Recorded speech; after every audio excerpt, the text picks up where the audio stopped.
Welcome to Malice Fairy. Today I wanted to talk about the champions and the possibility of them being back in Tears of the Kingdom in any capacity. Now obviously all the champions have been dead for a while. In fact, they were not alive in Breath of the Wild, and we only got to see them through memories and through their spirits talking to Link. The major part of their story, other than compiling pieces of the plot in the player's mind, was the champions' abilities. Even though doing the Divine Beasts was an optional quest in the game, accomplishing it would not only free the trapped spirits of the champions from the Divine Beasts, but would also give Link very useful powers. Mipha's Grace, which was a healing ability, Daruk's Protection, which was sort of a force shield, Revali's Gale, which gave Link aerial mobility, and Urbosa's Fury, a powerful thunder strike which was incredible in combat. The big question is, will these abilities be back in Tears of the Kingdom? Will the champions be back, and should they be back?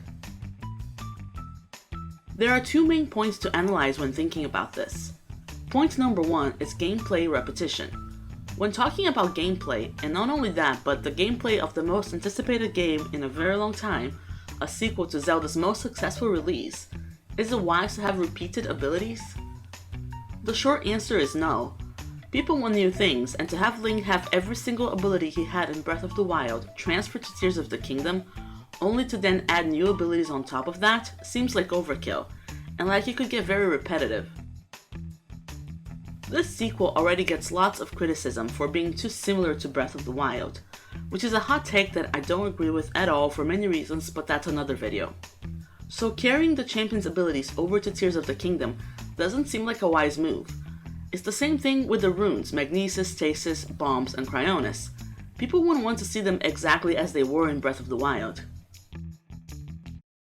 Point number two is lore and story. Breath of the Wild gives the champions closure. Not only through Link's interactions with their spirits after defeating the Divine Beasts, but also through the true ending of the game that you get if you have gathered all the memories before defeating Ganon. In this moment, you can see the spirits of the champions and of King Roam watching over Link and Zelda and then disappearing, implying that they are finally at peace and ready to move on from this plane. That doesn't mean that they couldn't come back as spirits again, but it would diminish their closure slightly. I am personally torn about this because a huge part of me wants to see them again, but I also don't want their journey in Breath of the Wild tainted. Now, looking at this practically, there is nothing in any of the trailers or in the gameplay demonstration that we got that implies that the champions' abilities are still a thing. In fact, much like the original runes, the champions' abilities seem to have vanished completely.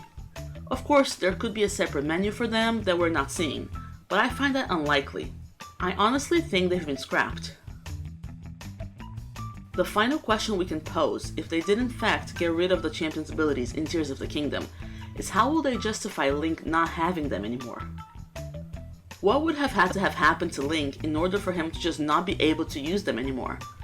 Could it be his corrupted arm situation? Did something happen in the spirit realm that broke the connection between Link and the champions? Did Link lose his memory again and forgot how to do things he knew how to do in Breath of the Wild? I think it's most likely something to do with his arm and possibly his body just not being able to handle too many abilities at once. It would be an easy way to explain it and it wouldn't raise too many questions, although that wouldn't explain Link not having them right at the beginning of the game, unless everything before his arm gets corrupted happens in unplayable cutscenes. I want to hear what you guys think about this. Do you want to see the champions again? Should Link still have the champions' abilities? Should Tears of the Kingdom move on from the champions completely? Let me know in the comments, and thanks for watching.